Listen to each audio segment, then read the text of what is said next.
Good morning and a very, very happy morning. We are reading Be Your Future Self Now, written by Benjamin Hardy.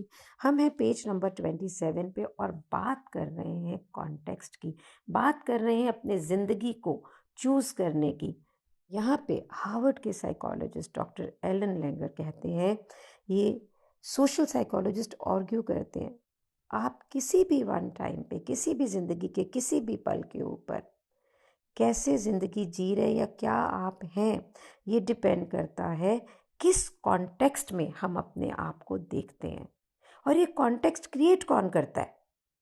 जितना हम mindful हैं, जितने हम सचेत हैं, उतना ही हम खुद क्रिएट कर सकते हैं जिस कॉन्टेक्स्ट में हम हैं। और जिस समय हम खुद अपना कॉन्टेक्स्ट, संदर्भ या प्रसंग खुद क्रिएट करते हैं, हम उस वक्त उतने ही ऑथेंटिक होते हैं। हमारी सचेतना, हमारी माइंडफुलनेस हमें वो चीज़ें देखने को देती है, नए तरीके से देखने को देती है और हमें विश्वास दिलाती है कि यहाँ पे पॉसिबिलिटी ऑफ चेंज है। ऐसे ही एक बार आप प्रोएक्टिव होकर अपने फ्यूचर सेल्फ को इमेजिन करते हैं, बियॉन्ड आपकी ज़िंदगी में अभी क्या चल रहा है, आपका करंट कॉन्टेक्स्ट क्या है, आप अपने एनवायरनमेंट को शेप करते हो रहे हो, उसको डायरेक्शन अपनी तरफ। मेरे को ऐसे लगता है जैसे पूरे पूरा जहान मेरी तरफ आ रहा हो। इंस्टिंक्टिवली आपका ब्रेन जो है वो इमीडिएटली उन चीज़ों को करना चालू कर देता है। तो जो ईस्टर्न मिस्टिक है रूमी, वो कहते हैं what you seek is seeking you. जो भी आप खोज रहे होते हैं वो खुद आपको खोज रहा होता है।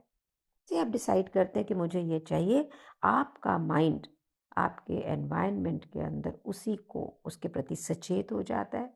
सिलेक्टिव अटेंशन से आप प्रभावित होते हैं।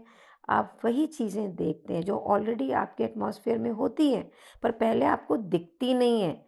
ये अवेयरनेस आपको इक्विप करता है कि स्ट्रैटेजिकली आप अपने रास्ते देखें, अपने प्रोसेसेस बनाएं और ये देखें कि आप कहाँ जाना चाहते हैं।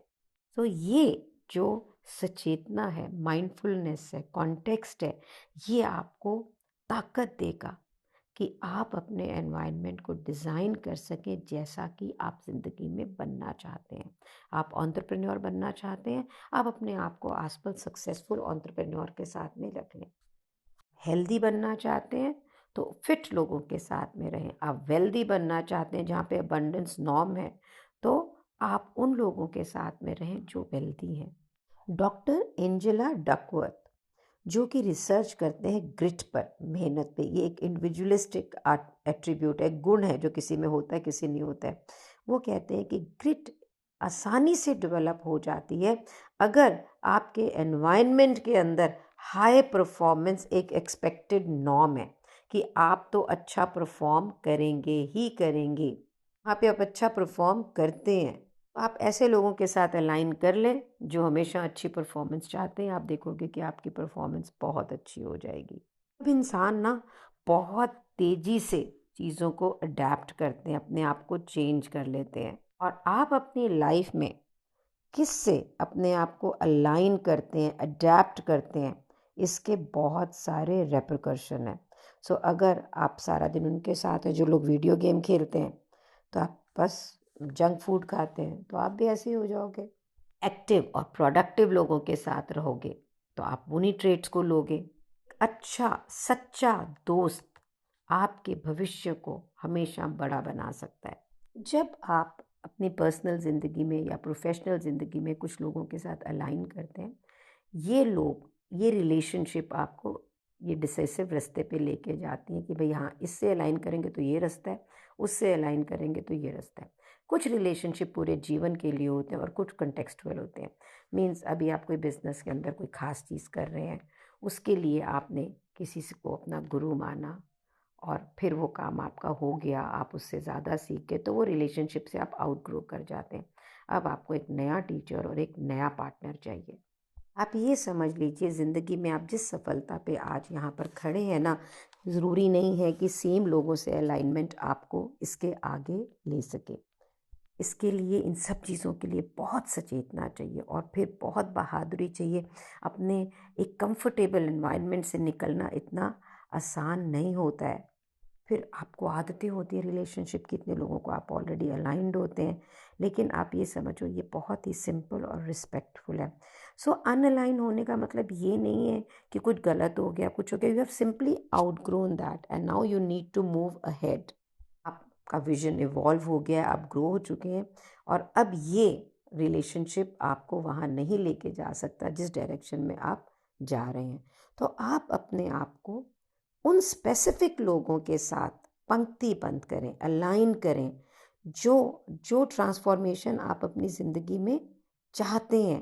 ट्रांजैक्शनल माइंडसेट से नहीं, ये मुझे ये देगा मैं उसे वो दूंगा, no, not from there. Transformational, कि आपको ज़िंदगी में रूपांतर चाहिए। इसका मतलब ये नहीं कि बिजनेस में ट्रांजैक्शंस नहीं होती है, होती हैं। इसका मतलब ये भी नहीं है कि आपको स्ट्रैटेजिकली नहीं चलना है। पर एक एग्जांपल देते हैं, जब हम किसी से शादी करते हैं तो इन्फैचुएशन से तो नहीं करते हैं, हम एक विजन की शेयरिंग से करते हैं, हम फ्यूचर के एक पर्पस से करते हैं। This is not transactional. जब रिलेशनशिप ट्रांसफॉर्मेशनल होती है ना, जहाँ पर हम एक दूसरे के लिए होते हैं, यहाँ पे हम एक दूसरे के स्कोर नहीं रखते, तूने ये किया या मैंने ये किया। यहाँ पे एक जेन्युइन डिज़ायर होती है कि एक दूसरे को हेल्प करने की, एक दूसरे को सपोर्ट करने की। यहाँ पे फोकस किस पे है? Gratitude, giving, growth, other than कि हम इस चीज़ के लिए ऑब्सेस्ड करें कि इसमें मेरे लिए क्या है। हम ये सोचें कि इसमें इनके लिए क्या है। आप एक रिलेशनशिप को शुरू कर सकते हैं दूसरे व्यक्ति को हेल्प करके, ताकि वो अपने गोल्स को अचीव कर सके। एक ट्रांसफॉर्मेशनल जो रिलेशनशिप होती है ना, ये आपको वहाँ लेके जा सकती है जहाँ पर कभी आप एक्सपेक्ट ही नहीं करते हैं। आपका फ्यूचर सेल्फ, आपका भविष्य, व्यक्तिगत भविष्य अनप्रिडिक्टेबली बेटर हो सकता है, बिगर हो सकता है, और हो ही जाता है। ट्रांजैक्शनल रिलेशनशिप में क्या होता है, ये तुमने दिया वो मेरे को दिया, तो एक फ्यूचर बहुत ही ग्रेटली लिमिटेड सा है। तो जो थर्ड थ्रेट है कि आप अपने फ्यूचर सेल्फ जो है, ये आपका बाय प्रोडक्ट है आपके एनवायरनमेंट का। तो आप अपने वातावरण के प्रति अगर बिल्कुल माइंडफुल रहते हैं तो ये आपको ताकत देता है, एनेबिलिटी देता है कि आप कॉन्शियसली अपनी लाइफ के रिजल्ट को चूज कर सकें। तो आपको क्या रखना है? Choose well. तो चलिए चौथे थ्रेड को भी देखते हैं। Being disconnected from your future self leads to myopic decision. तो आपको पता ही नहीं है कि जी आपका फ्यूचर सेल्फ में है क्या, तो आप आज के दिन डिसीजन कैसे लोगे? बहुत शॉर्ट साइटेड, और ये भी हो सकता है बहुत बेवकूफ़ी के, जो कि सिर्फ आपके आज को शायद कुछ क्षणिक हैप्पीनेस देते हो। डॉक्टर हैल हार्शफील्ड कहते हैं कि जो लॉन्ग टर्म ज़िंदगी की प्लानिंग है ना, ये ह्यूमन एवोल्यूशन के अंदर बहुत ही नया है। हम जब पहले रहते थे तो हम कैसे रहते थे? अगर सोचें, सर्वाइवल में रहते थे कि अभी हमको खाने को ये मिल गया, अब हमको खाने की तैयारी करनी है, या अपने आप को बचाना है ताकि लोग हमें खा ना जाएं। ये बात कर रहे हैं हम अपने, जब हम जंगलों में रहते थे। फिर ज़्यादा से ज़्यादा महीना 2 महीना के लिए खाना हमने बचाना शुरू किया। फिर उस वक्त ये नहीं सोचते थे कि हमको रिटायरमेंट कैसे होगी। ये सब चीज़ें हमारे लिए बिल्कुल फॉरेन लैंग्वेज की तरह थी, और जो भी कुछ उस समय हमारे प्रेजेंट में होता था वो सब हमें इम्पैक्ट करता था। बहुत मुश्किल है आज के वातावरण का जो ये पुल है, पुश है, जो भी हमारे यहाँ हो रहा होता है, उससे बाहर निकल के अपने फ्यूचर को देखना, उसे प्लान करना। अभी ज़्यादा पैसे खर्च करके गाड़ियाँ नहीं खरीदनी, अच्छा खाना नहीं खाना, और उसको बचा के अपने फ्यूचर के लिए सोचना। अनहेल्दी जो बहुत टेस्टी लग रहा है अभी, उसको नहीं खाना अपनी फ्यूचर हेल्थ के लिए। बहुत ही हार्ड प्रॉपोजिशन है कि अपनी बेटर, हेल्दी, वेल्दी और हैप्पी फ्यूचर के लिए अपने प्रेजेंट को दृष्टिकोण, बड़े दृष्टिकोण में रखना, क्योंकि प्रेजेंट इतना पावरफुल है। दिल करता है क्या है, थोड़े मोटर एक भटूरा खा ले, खाया है मैंने कल, जिसमें कि मैं वेट लूज़ करने की कोशिश कर रही हूँ। तो मैंने फ्यूचर नहीं देखा उस समय, पुल इतना स्ट्रांग था। जो हम इंसानों की जाति है ना, हम इवॉल्व ही नहीं है कि हम 20 साल के फ्यूचर को देख सकें। एज अ रूल हमारा जो डिसीजन मेकिंग का जो तरीका है ना, ये है ही शॉर्ट साइटेड, इसमें इमेजिनेशन लैक करती है। हमें इंस्टेंट रिवॉर्ड इसी मोमेंट पे लेने की आदत है, और यहाँ पे हम अपने जो लॉन्ग टर्म फ्यूचर सेल्फ को होते हैं बिल्कुल सेक्रीफाइस कर देते हैं, ये हमें कॉस्ट पे करते हैं। यहाँ पे एक बहुत ही ब्यूटीफुल एग्जाम्पल है डॉक्टर हॉल हर्शफील्ड का। ये एक UCLA के साइकोलॉजिस्ट थे जिन्होंने 15 साल फ्यूचर सेल्फ कॉन्सेप्ट को स्टडी करने में लगाए। देखिए फर्स्ट स्टेप जो है जहाँ पे आप दूरदर्शिता से डिसीजन लेते हैं वो है कि आप अपने फ्यूचर सेल्फ से कनेक्टेड हो। ये कनेक्शन क्या होता है कि आप उससे प्यार करते हैं कि मेरा भविष्य ऐसा हो, यू लव दैट। फिर आप जैसे बिल्कुल वैसे प्यार जैसे कि आप किसी और व्यक्ति के लिए करते हैं। जब हम किसी और व्यक्ति से प्यार करते हैं तो हम उसके दृष्टिकोण को देखते हैं, है ना, और फिर वहाँ से सारा कुछ करते हैं। इसी तरह से अगर हम अपने फ्यूचर से एम्पैथेटिक हों तो हम वो हर चीज़ करेंगे जो हमारे फ्यूचर पे मैटर करती है। सो आपको कनेक्शन बिल्ड करना है अपने फ्यूचर सेल्फ से। उसके लिए ज़रूरी है कि आप अपने फ्यूचर सेल्फ को जैसा कि आप आज हैं उससे डिफरेंट देखें। नेचुरली नहीं होता है, स्वाभाविक रूप से नहीं होता है। आपको ये लगता है कि भाई जो मैं आज हूँ, जैसा व्यक्ति हूँ वैसे ही फ्यूचर सेल्फ में होऊंगा, लेकिन आप अपने अपने फ्यूचर सेल्फ को एक डिफरेंट व्यक्ति की तरह अगर देखें और अप्रिशिएट करें कि ये व्यक्ति चीज़ों को कैसे अलग ढंग से देख रहा है, जैसे कि आप आज के दिन देख रहे हो उससे बिल्कुल फ़र्क है। ये व्यक्ति चीज़ों को डिफरेंट ढंग से कर रहा है, जैसे कि वो आज कर रहा है उससे बहुत अलग, तो आप एक्ट भी तो डिफरेंटली करोगे ना। जैसे आज कर रहे हो वैसे तो नहीं कर रहे होगे ना। फिर अगर आपका फ्यूचर सेल्फ एक आपसे डिफरेंट व्यक्ति हो गया और आप उसको प्यार कर रहे हो तो आपको ये भी पता लगेगा आपका आज का एक्शन या आपका आज का ना एक्शन करना ये किस प्रकार से इस दूसरे व्यक्ति यानी आपके फ्यूचर सेल्फ को इम्पैक्ट कर रहा है। तो आप बहुत कॉन्शियस बन जाएंगे कुछ भी करने के अंदर, क्योंकि आप जो भी कर रहे हैं वो इस दूसरा व्यक्ति यानी आपका फ्यूचर, आपके भविष्य को प्रभावित कर रहा है। The better and the thoughtful your actions are today, the better and the thoughtful the lovely is going to be this other व्यक्ति। What is that? फ्यूचर, आपका भविष्य।